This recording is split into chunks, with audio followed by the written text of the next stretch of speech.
Hey, everybody, and welcome to Writing Our Way Out, the podcast. My name is Dave Coogan, and on this show, we explore all the conditions, traps, and turning points on the path to prison and the way to be free. Today's episode: Who's Afraid of Critical Race Theory? Structural racism is built into America. America could not have been built without slavery. And after slavery, structural racism has haunted American history, leading to the mass incarceration of African Americans. With these facts before us, who is afraid of critical race theory, the scholarly lens for analyzing structural racism in America? With us on the show tonight is Dr. Jatiya Wrighton. She's an assistant professor of political science at Virginia Commonwealth University. Dr. Wrighton conducts research on equality, justice, and political effects for the most marginalized groups in the United States. In particular, her focus on Black women, state legislatures, and leadership with an emphasis on intersectionality.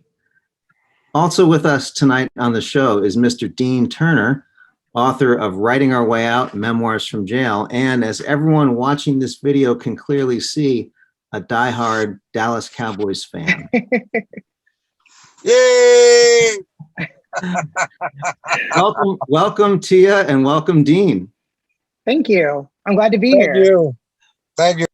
Okay, so I just back up and say my title, Who's Afraid of Critical Race Theory, I took from the famous play, Who's Afraid of Virginia Woolf by Edward Albee, who took that from the song. And I know you're going to remember the song, Who's Afraid of the Big Bad Wolf? And you know, the big bad wolf is the one that's coming after the three little pigs who are building their houses to try to stay safe, and they're in denial. And so he made that title for the play to indicate who's afraid of living without these false illusions that you're actually safe. Okay, so Tia, I have said that CRT is about the study of structural racism in America. Right. If that is what it is, could you go on and tell us a little bit more about that or elaborate it? And then maybe explain where critical race theory came from, how it's used in our schools, and who is afraid of it or concerned about it? Yeah, sure. Absolutely. So critical race theory actually was developed, or the framework was developed around the late 1970s, early 1980s. And the authors or the scholars who are most associated with this theory are Kimberly Crenshaw, Richard Delgado, and Derek Bell. And what's interesting is that it really is deeply tied into the legal system more so than the way in which it's being applied more recently into this like educational K through 12 lens. And what was so innovative and unique and exciting about this framework is that it was the first time that it basically was stating that racism is a social construct and that it was deeply embedded in our legal system and our policies. And that because of this, there were all of these, consequences and outcomes that was basically just perpetuating inequality. And so it was a really important new frame to look at racism and inequalities. And it was mostly applied to the legal system. And what's so interesting is that, during this time period, it was really, really popular. And that we really haven't heard much in way of use of it at this higher education level, which is where it's mostly applied. Critical race theory is mostly applied at the secondary level in higher ed. And so it's so ironic that it's being applied and thought of as problematic in K through 12 education. That's never been its application. And just to give some examples of the importance of CRT or how to think about it, its theoretical framework and its importance.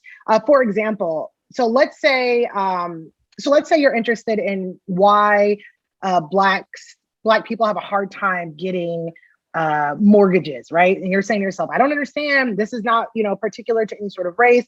It's because of your credit score. It's because of your the debt that you have. It's because of all these things, right? People can point to all of these sort of concrete items as to why you're not getting a mortgage.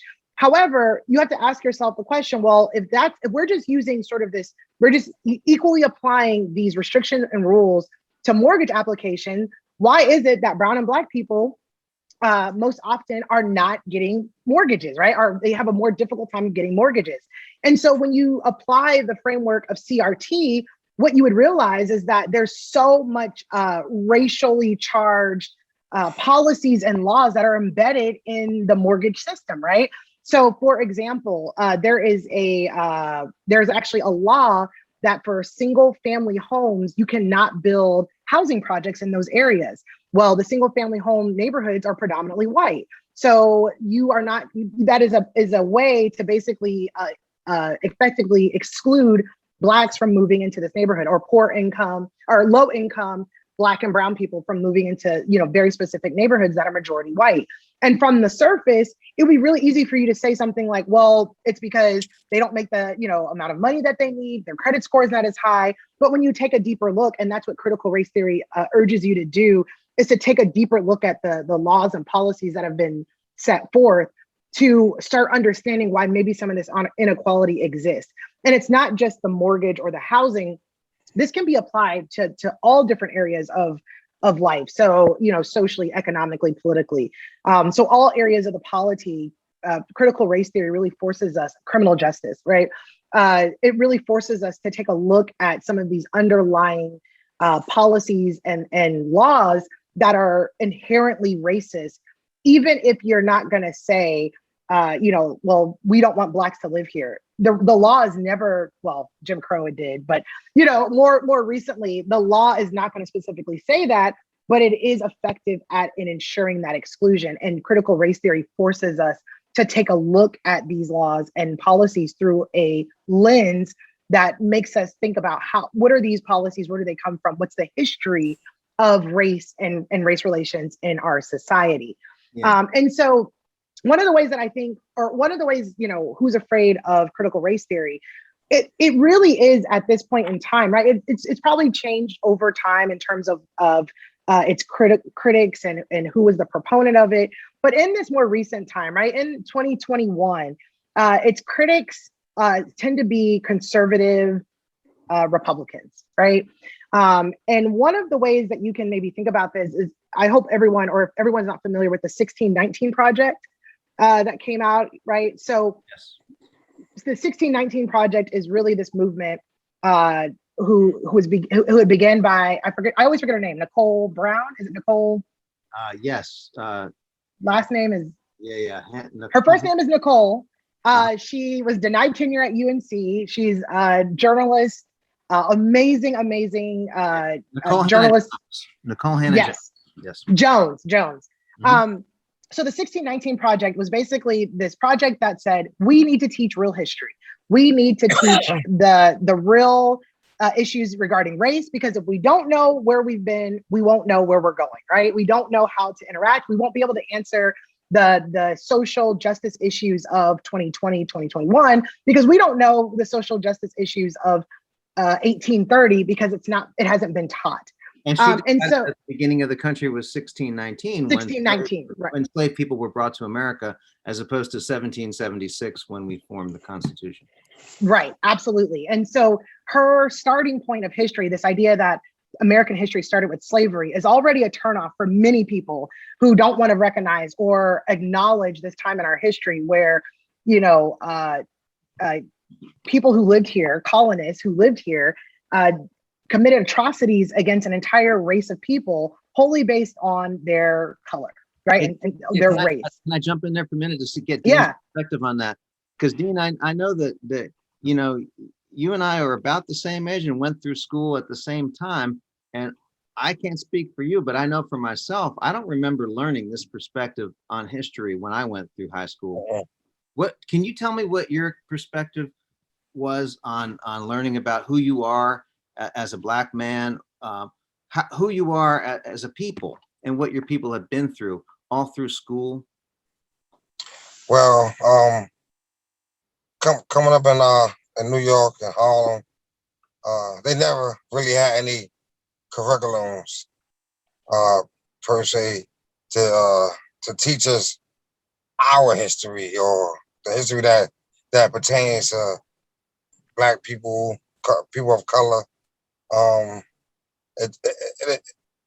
guess when leaving, I went to a predominantly all black elementary school.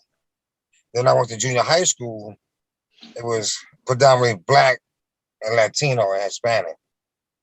The school was named after a baseball player that was from DR, and Roberto Clemente.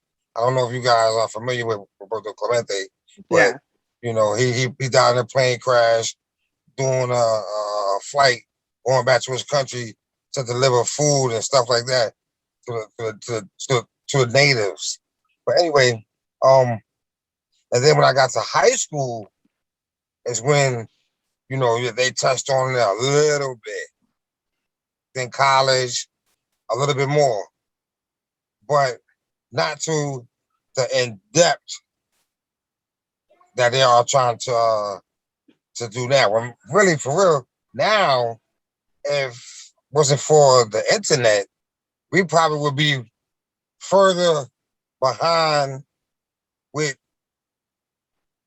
educating people now. See, now you have access to the internet, so people more or less are teaching themselves. Now, certain schools, I don't want to say that for real, but certain schools still do not depict African American studies in their curriculum. Mm. Yeah. So I don't want to say. Let me retract that and say, let me erase that from the storyline. But it took a while for us to get a grasp of what's going on, and it might be even harder in some other states than it is in New York. See, the big cities, you can't get away with it like you get away with it in the small towns and the small cities and things like that, because the population is more. They're more demanding. Yeah. And when I say more demanding, if they don't feel that something's being taught, they're gonna voice their opinion. They're gonna come to school meetings and city hall meetings. In these small towns, they're more programmed to not say anything. I think more to that too, the smaller towns are more homogenous. So it's predominantly white, rural area is also another reason why, in urban areas and in cities, you find a lot more, mixed population as well. So there's a demand for knowing, more diverse education, basically. Yeah. So like even in Henrico County, my kids are out for Diwali, which is an Indian Festival of the Lights, and we had never heard of it. And I think it's amazing that my kids are learning about this, where I never even knew. I've never heard of it. Didn't know, wasn't aware. And so I think it's there's a huge benefit in being in an area that's also, with different types of people who live in a very small area too. But look what you just said. You're in Henrico, which is predominantly white. Right. The school system is predominantly white, and the city of Richmond, which is predominantly black, doesn't even offer that. Right. Yeah. Yeah. Yeah. And I mean, our neighborhood is also predominantly Indian as well. So then I think that's also what drives some of that, diversity. Yeah. Because they probably adjusted at a couple of school board meetings. Yep. And said, we feel like you need to be focusing on this. Right. Or could we get some more classes or studies on things that relate to our culture? Right. And really, I mean, Dean, and I mean, you lend yourself to why there's this huge pushback and why critical race theory is this big bad wolf, because critical race theory emerged out of postmodernist thought. And so critical race theory is skeptical. It's really asking you to be skeptical of ideas about universal values, right? This idea that everybody is going to benefit if we all are just very similar and we just focus on what we have in common versus what we have different. objective knowledge, individual merit. You know, the United States is big on pulling ourselves up by our own bootstraps. The reason that you failed is because as an individual, you failed. That critical race theory directly goes in the face of that. It says, no, that's not the reason why people are failing. There is something inherent in our institution that are racist and unequitable. And so critical race theory flies in the face of this individual merit, rationalism, and liberalism. And if you think about it, all of these are tenets of conservatism, right? And so it really aligns itself as to why conservatives would be really nervous about critical race theory, because in it, really what they're saying, because critical race theory is really just a red herring, right? So this is like Scooby-Doo. This is a red herring, critical race theory. What conservatives are really nervous about is the idea that there is a shift in the power balance, and they feel that shift. They feel it as it relates to Black Lives Matter movement. They feel it in asking students their pronouns, their preferred pronouns. They feel it in this idea that students can go into any bathroom that they, so please. This makes them very nervous as it relates to the shift of power and the balance of power. And so what they have latched onto is this red herring of critical race theory that is suggesting that race and racism should be considered when we're thinking about inequalities and as it relates to all areas of our society. And what they're saying is, well, this forces our white kids to feel bad about themselves. No, it doesn't. It forces your kids, all kids, to learn about our history in a realistic way. I don't want my kids coming home and bringing, the happy slave and serving George Washington his cake. That is unacceptable and unrealistic and ridiculous, right? But it lends itself to a story of the balance of power, right? It really does emphasize and reiterates that for some reason, Blacks and Browns find themselves at this lower, a hierarchy within our society. And it's because there's something inherently wrong with who we are as people. And critical race theory is literally saying, we need to really think deeply about why this is.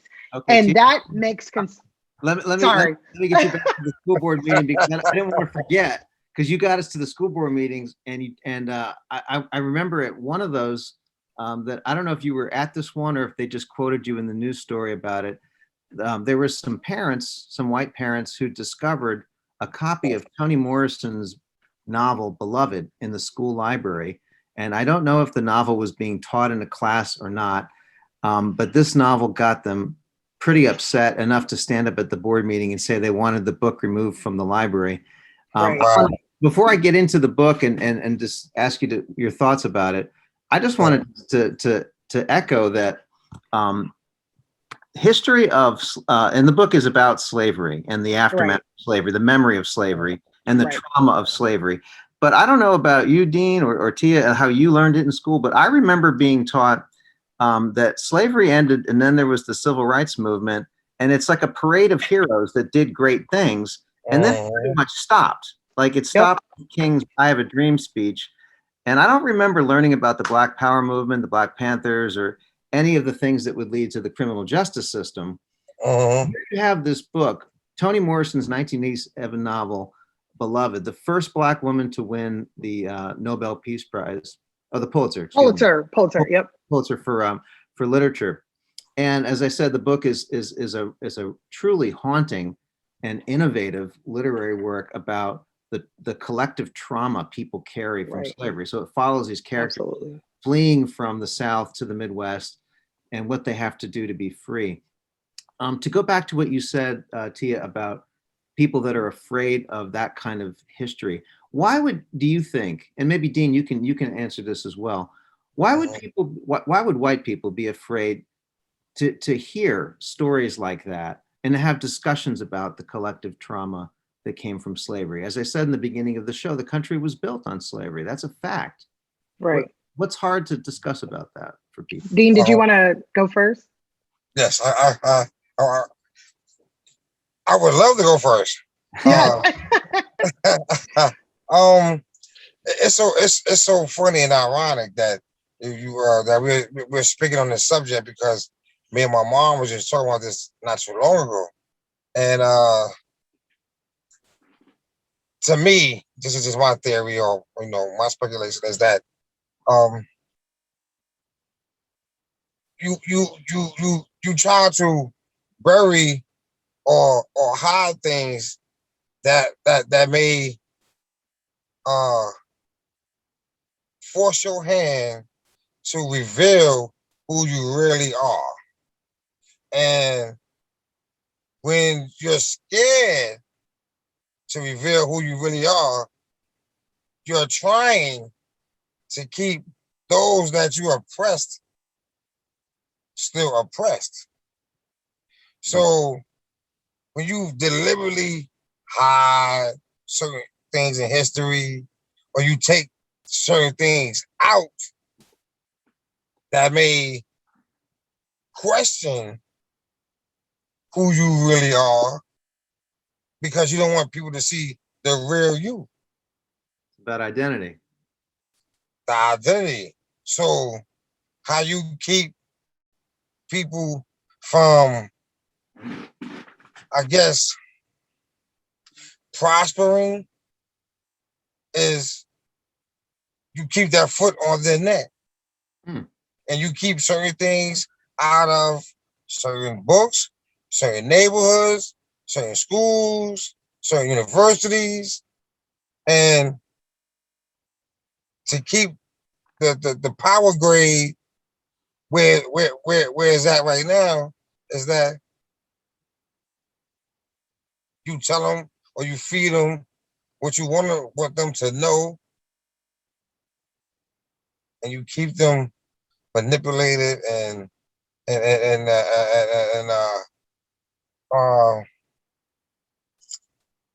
you keep them manipulated and you keep them under this spell. Yeah. Toni Morrison said one of her quotes about education is that I think the political directness debate is really about the power to be able to define. The definers want the power to name, and the defined are now taking that power away from them. She passed on some time ago, so that's not a recent quote, but it might as well have been said today. Yeah. Go ahead. What do you want to add to that? I was going to say, I think it's both. So in revealing real history, I think it's both oppressive and empowering. It's really this duality of identity that you have. Obviously I'm a Black woman, and oftentimes, being a marginalized person in our society by a number of different, parts of my identity, is oftentimes, frustrating, isolating, all these sorts of things that, people who are marginalized experience. However, there is a huge part of me that says, I am here because my ancestors were able to survive the Middle Passage, right? I am here because there are ancestors who made it through slavery, through Jim Crow, all of these awful times in history that my people prospered and were able to survive to basically make it so that I am here. And so in a lot of ways, that is very empowering, very, very empowering. And, we make sure to pass that empowerment onto our children. And without knowing our history, how could we possibly pass that, right? You don't get to, it's as if the United States and our history has created the dialogue surrounding our existence. And if it's always one of oppression and sadness and slavery, well, then how can we then, do anything in terms of see ourselves in leadership and powerful positions and wealthy? We can't see ourselves that way. And that is super oppressive, and it is purposeful, right? It is purposeful. If you tell the entire story, then you get to be both empowered and also still existing in sort of this oppressed state, but definitely the sense of empowerment because you know who you are and who you come from. And even, colonists were, and plantation owners and slaveholders were very, very effective in erasing our history as individuals and as families, there are people, I know, for instance, our family line, I can't trace back further than my great grandparents. My husband, on the other hand, can go a little bit further back, but there's still this like void, right? And when you go, it's so interesting to me when you go to, school, they'll be like, oh, who are your ancestors? I don't know. I don't know who they are, right? I know they had to be magnificent because I'm here, but I don't know, right? And you get this sort of like interesting dynamic where you come across people who are like, oh, I'm Irish Italian, I'm from Germany. That must be nice to be able to identify and pinpoint your point of origin. And it does empower people to sort of say, like, I know what I can be because I know who they were. And so that is I think it's oppressive, but also empowering. And by leaving out very important pieces of Black history or Brown history, you are able to take away that empowerment aspect, which I think is really what Toni Morrison is highlighting in her quote that you just read, Dave. Yeah. I got another quote. Okay. Another one that I wanted to hear both your reactions to, because I think it'll take us into the next thing I really want us to address, which is the connection between this history and the criminal justice system, which I know Dean knows a little something about from personal experience. There's a movie out now that I have not yet seen called Judas and the Black Messiah. Yeah, I want to see that too. All right, we'll go together. So we got to see this. I know Fred Hampton's story. Fred Hampton was the leader of the Black Panther Party in Chicago, and this movie tells his story. So I was interested in this movie, and I was thinking about his life, and I found a quote from him about education that I wanted to read to both of you to get your reaction as we move our conversation into race and racism in the criminal justice system. So this is a speech Fred Hampton gave, I think in 1968 or 69, a few months before he was killed by the government. And he's speaking to an audience of people that he wants to organize for the movement. He says, when they brought slaves over here, it was to take money. So first the idea came that we want to make money. Then the slaves came in order to make the money. That means that capitalism had to, through historical fact, racism had to come from capitalism. It had to be capitalism first, and racism was a byproduct of that. Anybody that doesn't admit that is showing through their non-admittance and their non-participation in the struggle that all they are people who fail to make a commitment, and the only thing that they have going for them is the education that they receive in these institutions. Education enough to teach them some alibis and teach them that you've got to be Black and you've got to change your name. And that's crazy. And what I liked about that was it really reminded me of what I never learned in high school, which was the connection, he says it so succinctly, between capitalism and racism and why. And amongst all the parade of battles and heroes, that simple fact really never kind of stuck with me. And I think that was intentional. When we think about the connection between racism and capitalism and slavery, you could say it's the same thing with the prison system. You could. Dean, can you tell me how you see the link between race and the formation of this huge prison system in America? Just tell me your story about it, or how you perceived it over the years, and then maybe Tia can elaborate some of that. I'm just gonna go off of my last situation. Okay, go ahead. And I was just talking about this today. I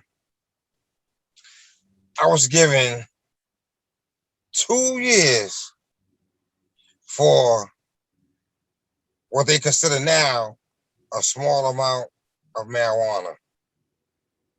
And a white guy, Caucasian guy, got caught with what they consider a large amount of marijuana. I got caught with 5 ounces of marijuana. He got caught with 5 pounds of marijuana. He got 6 months time served and went home. I was given a 2-year sentence and sent to penitentiary Hmm. on a plantation with the first time I've ever seen real life cotton fields. Wow. I could not believe it. My mother could not believe it. When she came to visit me. Yeah. And then they want to know why, some people are so traumatized by things of that nature. And they don't understand the ramification of what that can do to a person's psyche, what that can do to a person's mind if they're not mentally strong. So to see and witness the brothers that's in the in the prison system and witness it firsthand on numerous occasions Yeah. how they can just do as they please with your life. And that's just one situation. The very first time I got in trouble as an adult,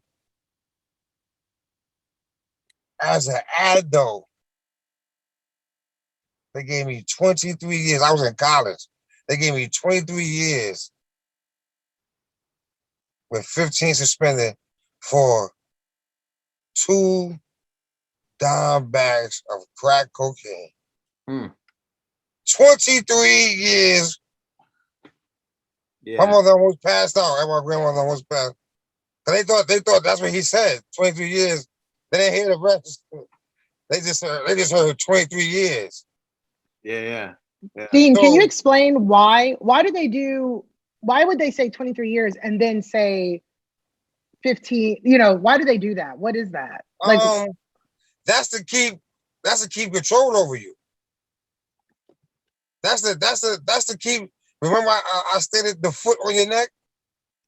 That's the epitome of keeping a foot on your neck to control you outside of the realm of the prison system. so it's like, so if something were to happen where you did something, you would serve all of it, is what they're saying. Like, you would go back and then. They could give you any amount of that time that's left over. Oh, okay. 15 years. So just say, I'm not a violent person unless they mention Dave. But just say, I robbed a store, right? And they called me, and I'm going through, the ups and downs or whatever you gotta go through. So on top of the robbery I just committed, they're gonna give you some of that 15 years Right. on top of what Oh, you're I see. facing, as you go into court. Right. Yeah, the other part of it too, of that he didn't elaborate as much, is that at that time, and it's still to this day, a disparity in sentencing for crack cocaine versus powder cocaine. Yep. So Yeah. that same amount he had, in powder, arrested in a different part of the city in a different context, Right. he would have gotten much less than the 22 years. That's an historical fact. That's if you Yeah. want evidence of that. And- Look at Michelle Alexander's book, The New Jim Crow. That's just Right. sentencing Yeah. disparities, And- especially have hit black people much harder and brown Yeah. people. And this is before Clinton The war on crime. Yeah. came with the war against drugs or Yeah, war against whatever. war against drugs. Yeah, that's what. Yeah.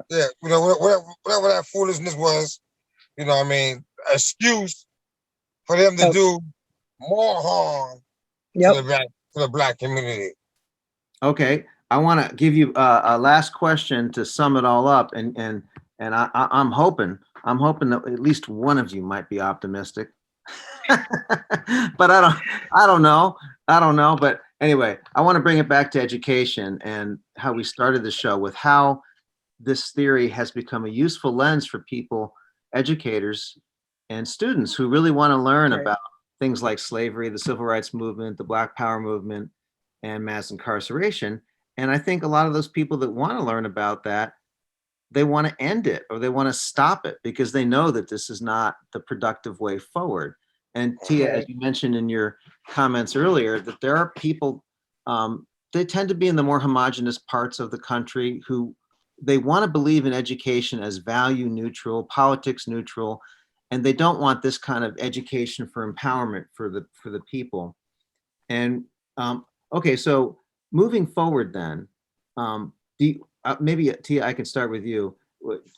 Where do you see this going in the future? I mean, we got a governor's race coming up. I know this has become a big issue between the two candidates, especially the Right. candidate Youngkin. I know that you've been on record for saying that if people don't want to learn the true history of America in a public school, then they can go to a private school of their Or they can go to homeschool. Right. school, right? But you Right. in one of your Yeah. comments, you mentioned public schooling is important as a place for all of us to come together on this because it is what we share. The Right. public space is what we share, and this is our shared history. So how do you Mhm. see us moving forward on this?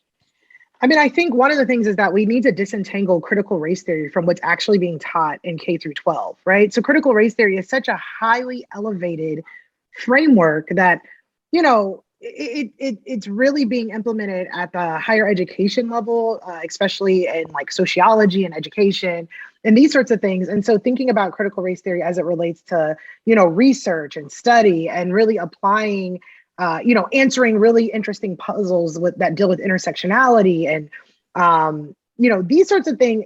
That's where we should sort of disentangle. That's critical race theory, how we see it in action. Once people stop using critical race theory as a dog whistle or a red herring, then we can talk about the actual things that we can implement in a K through 12 education. So things like anti-racism education or social justice, right? There's a focus on like cultural awareness and diversity, things that are really appropriate for children that are in the K through 12 system, right? It's not this like complete disregard for how race is deeply embedded in our institutions, but there is a medium, right? There is a place for learning about these sorts of really important instances in history without trying to apply this like really highly elevated framework and sort of making it this red herring and this dog whistle for people who are wholly uninformed on what it is, right? For most people, this is the first time they've even heard of critical race theory. It'll probably be the first and last after these, gubernatorial races are done and we're done using this as a dog whistle, right? It'll be like, oh, what's critical race theory? And like historically, we've seen this happen before with like pushback to Marxism and socialism, right? We don't want these things to be taught because we're so afraid that, kids are going to start getting ideas and, and so I think that's where you start, right? You start with disentangling critical race theory from what is appropriate for K through 12 education, and then really thinking about how do we ensure that children are getting a more complete look at history. The other thing that I think we should keep in mind is that public school is a public good, right? We pay taxes. It is provided by the government. And for people who don't want their government in their business, your kid shouldn't be in public school, right? There's other options for you. There's private school, there's homeschool. To sort of dissociate public school with the government, to me, doesn't make really good sense. It is wholly funded by state and local governments. There's extra, money coming from the national government to provide for public schools. All of the kids right now that are benefiting from free breakfast and free lunch because public schools are providing that, all of it is deeply entangled in government subsidies and money and taxes.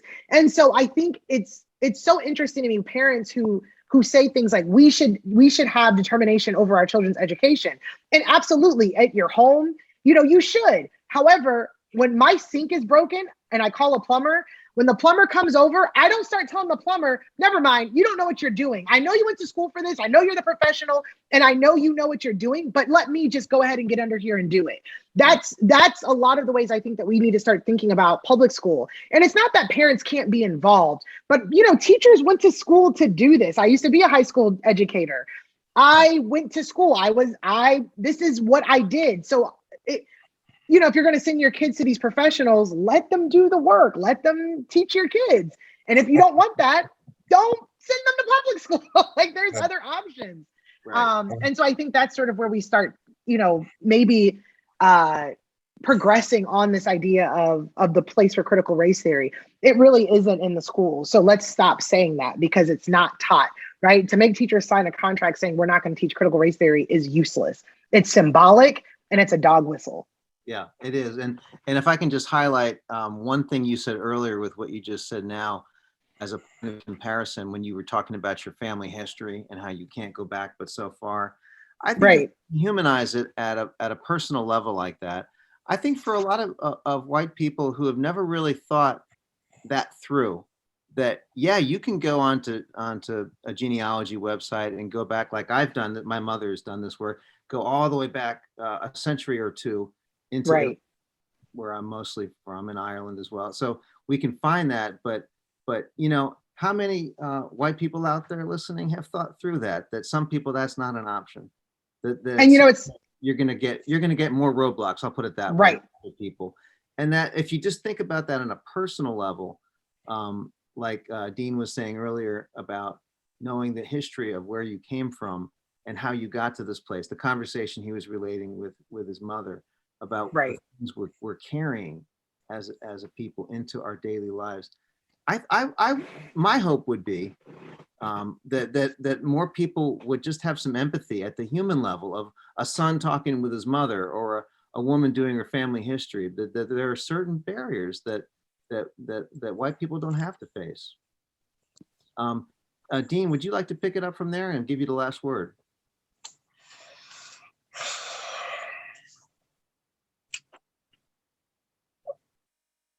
Where do you see this all going? That's what I asked to you in the beginning.